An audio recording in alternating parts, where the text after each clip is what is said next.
What's poppin', everyone? It's Scout Eveleth, your local realtor, and today is going to be your complete guide on how to purchase a home here in the Villages in 2025. By the end of this video, you'll understand the process of buying a home in the Villages start to finish, what makes buying a home here different from other places, and a few special tips that will help you save some money.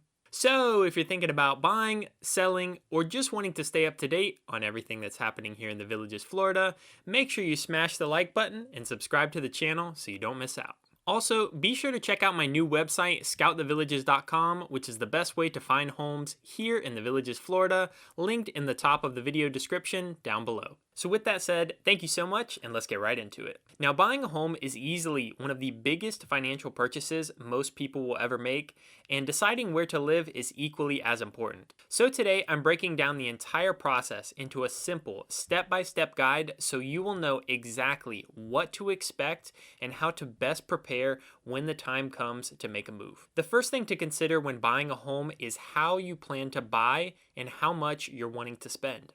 The two most common ways to buy a home would be using cash or getting pre-approved with a mortgage.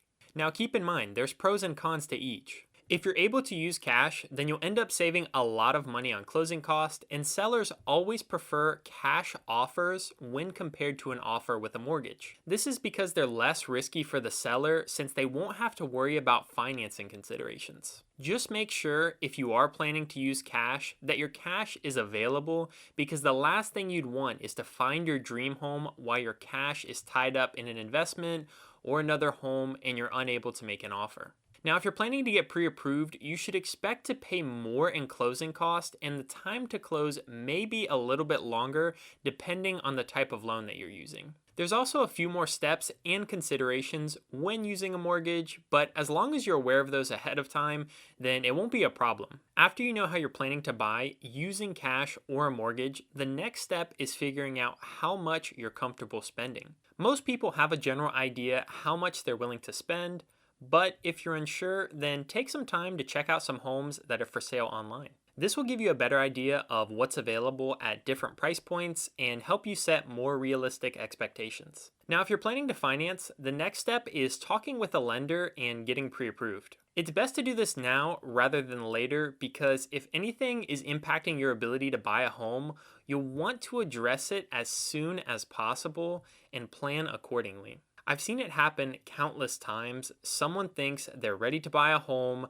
they start making big plans, only to find out that there was an unexpected issue that derails everything. Now, getting pre-approved doesn't mean you have to rush into buying a home before you're ready. You can always wait until the timing feels right and you find the perfect home before you decide to make the purchase. Just stay patient and prepared, and you'll be in great shape. There are many great lenders here in the Villages, so take the time to shop around for the best rate and the lowest fees. I have a few lenders who assist the majority of my buyers. They do excellent work, and I've never had issues or complications working with them. So if you'd like a few recommendations, feel free to reach out and I'd be happy to share them with you. Once you meet with a lender and get a pre-approval letter or have your cash ready to go, the next step is finding a good realtor to work with. Now, here in the Villages, you have two paths depending on how you plan to purchase. I have a more in-depth video of this topic, which I'll link above, so be sure to check that out if you're interested, but here are the options broken down in a nutshell. If you're planning to buy a new construction home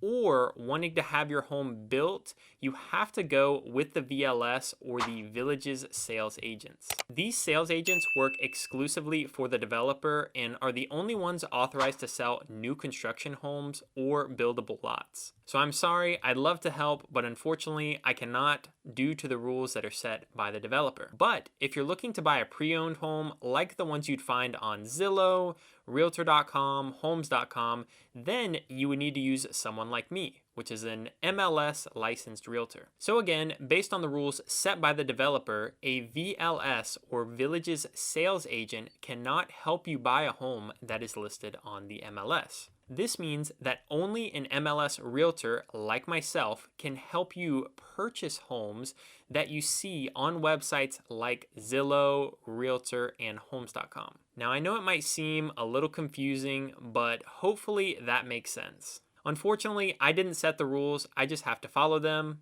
So if you're curious, feel free to reach out. My phone number and email are always in the description down below. I'd love to learn about your goals and timelines to help see what makes the most sense for you when deciding to buy. Above all, the most important thing is finding an agent that understands your goals and is someone you can really trust and count on. Now, a quick tip as we move on here: whenever you're buying a property in Florida, including the Villages, you are not required to involve a lawyer like in some other states. However, if you prefer legal representation, you're more than welcome to seek it out. I've had many buyers ask about this, especially those coming from out of state, so I wanted to make sure that I mentioned this in case you didn't know. So now that you've figured out how you're planning to purchase a home and you've decided if you want to work with an MLS or a VLS agent, we can move on to the next step, which is going to be finding the perfect home. There are plenty of reasons to partner with a great realtor before you start really looking for homes, but here are a few that are worth mentioning. The first reason is it's going to make your life so much easier. With so many different styles and models of homes here in the Villages,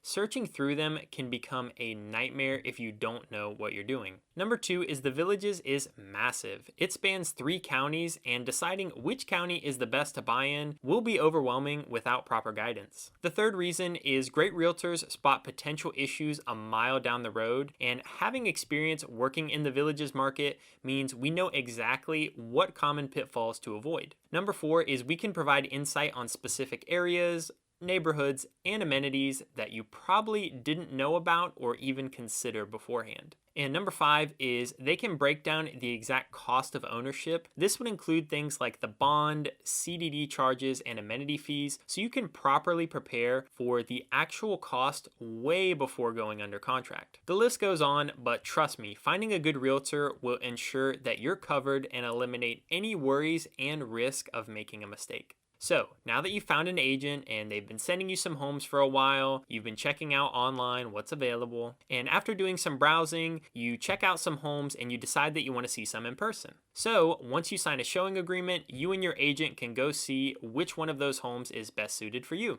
Now, after touring a few homes, you found the one that just feels right, and now it's time to make an offer. There are a few key factors to keep in mind when making an offer, so let's go over those now. When making an offer, you'll want to pay the most attention to the price, terms, closing date, and inspection period. And here is where a great realtor is worth their weight in gold. Market conditions, the amount of homes for sale, days on market, desirability, and your method of purchase will all influence whether you're going to be paying a premium or getting a nice discount on a home. Be sure to work closely with your realtor and clearly communicate your expectations so they can do their best to help meet them and accomplish your goals. Now in Florida, there's 2 types of contracts. They are commonly referred to as the as-is and the standard. The as-is contract means you plan to accept the home in its current condition, but this gives you more flexibility to back out if needed. The standard contract requires the seller to cover certain repairs found in the inspection report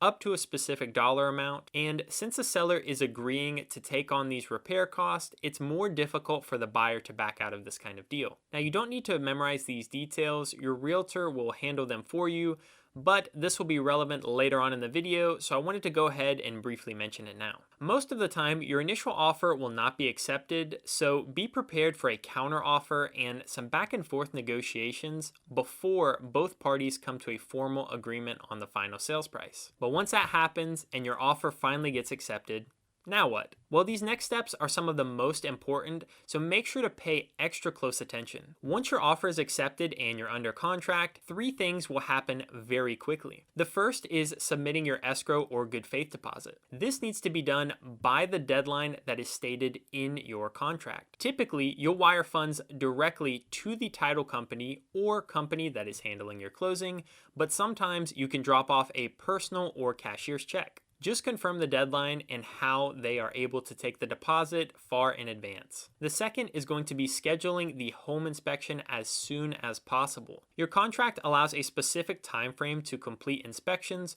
so call right away about booking a professional home inspector. Your realtor will usually know someone, but if you need a recommendation, I have a fantastic home inspector. He's very thorough, professional, and easy to work with, so let me know if you'd like his contact information. But number 3 is going to be starting during the homeowner's insurance process. Do not wait to do this. The last thing you want is to be a week from closing and discover complications with insuring your home. So, call an insurance provider sooner than later to get ahead of this and avoid potential issues just before closing. My biggest recommendation is to take everything one step at a time. Don't let the process overwhelm you, just stay in close communication with your realtor. They should be there to guide you every step of the way and ensure that everything goes smoothly all the way through closing. And if you're using a loan, don't forget to keep your lender informed with what's going on. The goal is to make sure we are all on the same page so the lender can focus on finalizing the paperwork, ordering the appraisal or survey if necessary,